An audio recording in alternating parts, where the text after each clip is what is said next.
না না না, আজকে আমি ভাতও রান্না করব না আর তরকারিও রান্না করব না। আলাদা আলাদা প্রত্যেক দিন ভাত তরকারি খেতেও ভাল লাগে না আর রান্না করতেও ভালো লাগে না।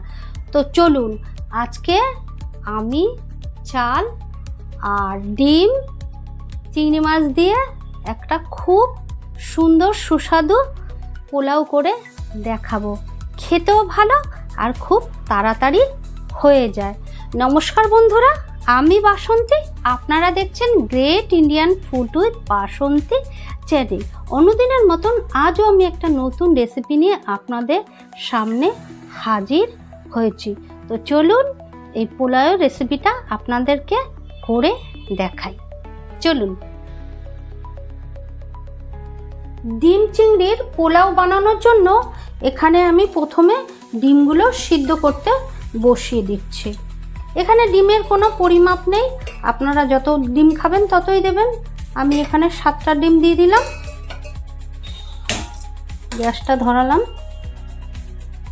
ডিম সিদ্ধ বসিয়ে দিচ্ছি। এখানে আমি 300 গ্রাম চিংড়ি মাছ নিয়ে নিয়েছি। এই 300 গ্রাম চিংড়ি মাছ আমি বেছে পরিষ্কার করে নিচ্ছি।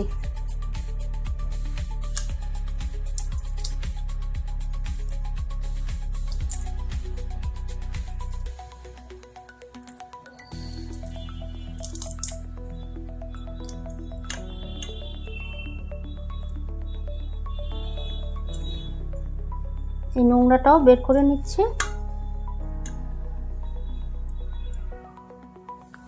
সবকটা চিংড়ি মাছ এইভাবে আমি পরিষ্কার করে নিচ্ছি। এখানে 500 গ্রাম গোবিন্দভোগ চাল নিয়ে নিয়েছি। এই গোবিন্দভোগ চাল আমি একটু ধুয়ে নেব।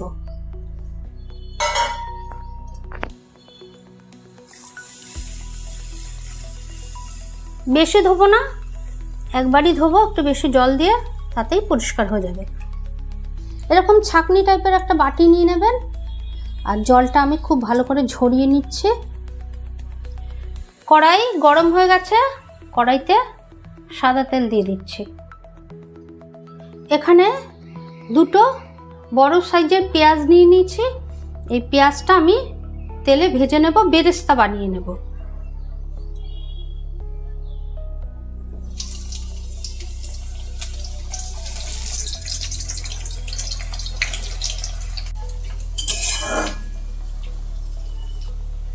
দেখুন বেরেস্তা হয়ে গেছে, এবার বেরেস্তা আমি তুলে রাখবো।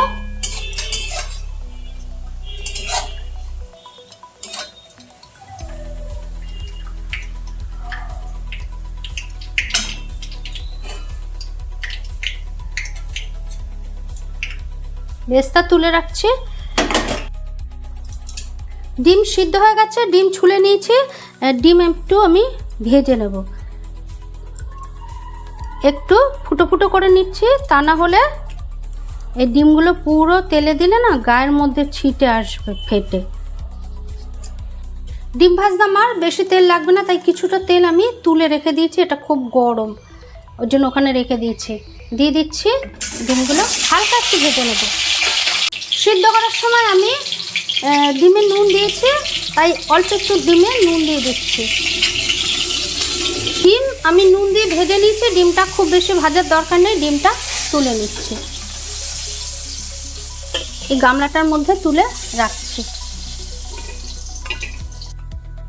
চিংড়ি মাছটা বেছে নিয়েছি আর ভালো করে ধুয়ে নিয়েছি। আর চিংড়ি মাছে এবার নুন দিয়ে দিচ্ছি আর দিচ্ছি রসুন। এই রসুন বাটা দিয়ে দিচ্ছি। রসুন বাটা আর নুন দিয়ে ভালো করে মেখে নিচ্ছি। রসুন বাটা আর নুন মাখিয়ে চিংড়ি মাছগুলো একটু হালকা ভেজে নেব। চিংড়ি মাছ ভেজে নিয়েছি। চিংড়ি মাছটা একটু ভালো করে ভেজে নিলাম, কেননা রসুন মাখিয়ে আমি চিংড়ি মাছটা ভাজি, তো এই রসুনের কাঁচা গন্ধটা যেন না থাকে। হয়ে গেছে চিংড়ি মাছ ভাজা। জল গরম করতেও বসিয়ে দিয়েছি। গ্যাসের উপর কড়াইটা বসিয়ে দিয়েছি। কড়াইটা গরম হয়ে গেছে, এবার দিয়ে দিচ্ছি ঘি। 1 চামচ, 2 চামচ, 2 চামচ ঘি দিয়ে দিলাম। এখানে 2 চামচ দেশি গাওয়া ঘি দিয়েছি আর এখানে সাদা তেল আছে, এই সাদা তেল আমি বেরেস্তা ভেজেছিলাম, সেই তেল থেকে কিছুটা মানে 4 চামচের মতো দিয়ে দেবো। 2 চামচ, 3 চামচ, 4 চামচ দিয়ে দিলাম। ফোড়নে দিচ্ছি গোটা গরম মশলা, জয়িত্রী একটু, আর 2টো শুকনো লঙ্কা আছে, এটাকে আমি ভেঙে নিয়েছি, আর কয়েক টুকরো কাঁচা লঙ্কা ছেঁড়া আছে দিয়ে দিচ্ছি।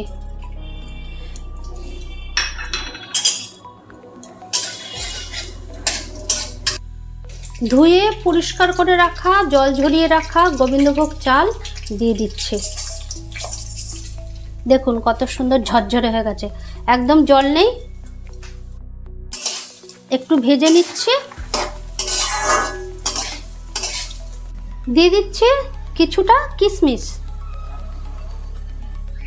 দিয়ে দিচ্ছি পরিমাণ মতো নুন, নুনটা আপনারা বুঝে দেবেন। দিয়ে দিচ্ছি ভেজে রাখা চিংড়ি মাছ, চিংড়ি মাছ দিয়েও একটু নেড়ে চেড়ে নিচ্ছি। দিয়ে দিচ্ছি 1 চামচ চিনি, দিয়ে দিচ্ছি আরও 2-3টে কাঁচা লঙ্কা চেরা। এখানে আমি গরম জল করে রেখেছি। এই বাটির 1 বাটি চাল নিয়েছি, আর আমি 2 বাটি জল দেব, গরম জল।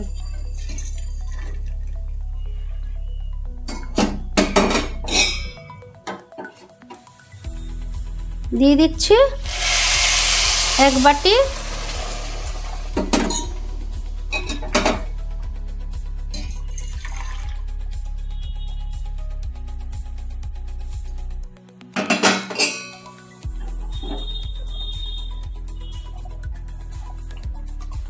দিয়ে দিচ্ছি 2 বাটি। গ্যাসের ফ্লেম জোর করে দিয়ে জিনিসটা ফোটাতে হবে। আমি পাক্কা 5 মিনিট হাই ফ্লেমে ফুটিয়ে নিয়েছি। এবার গ্যাসের ফ্লেমটা কমিয়ে দিচ্ছি, কমিয়ে দিয়ে গোলমরিচের গুঁড়ো এই 1/2 চামচের মতন গোলমরিচের গুঁড়ো দিয়ে দিলাম। দিয়ে দিচ্ছি ডিম, আর দিয়ে দিচ্ছি বেরেস্তা।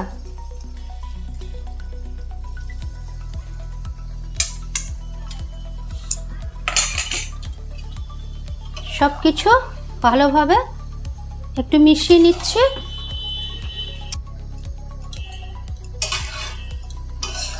ভালোভাবে মেশানো হয়ে গেছে। 5 মিনিট লো ফ্লেমে হতে দেব, তাহলে আমার ডিম চিংড়ির পোলাও রেডি হয়ে যাবে। 5 মিনিট লো ফ্লেমে আমি ঢেকে রেখে দিয়েছি। এবার দেখাচ্ছি।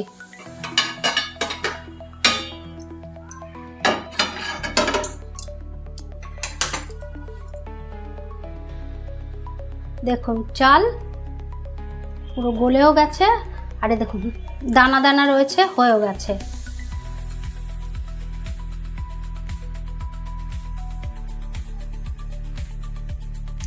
ওপর থেকে দেশি গাওয়া ঘি 1 চামচ ছড়িয়ে দিচ্ছি।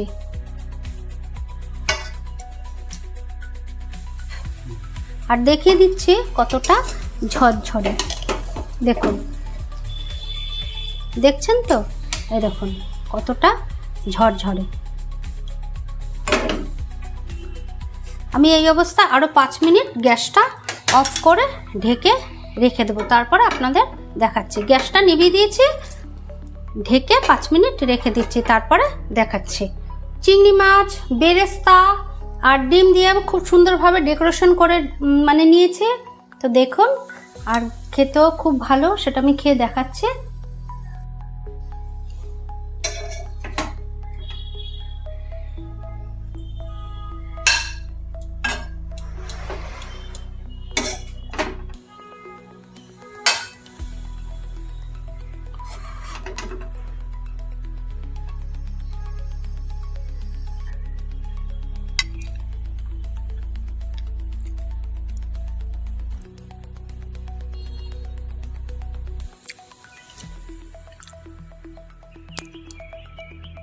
দারুণ।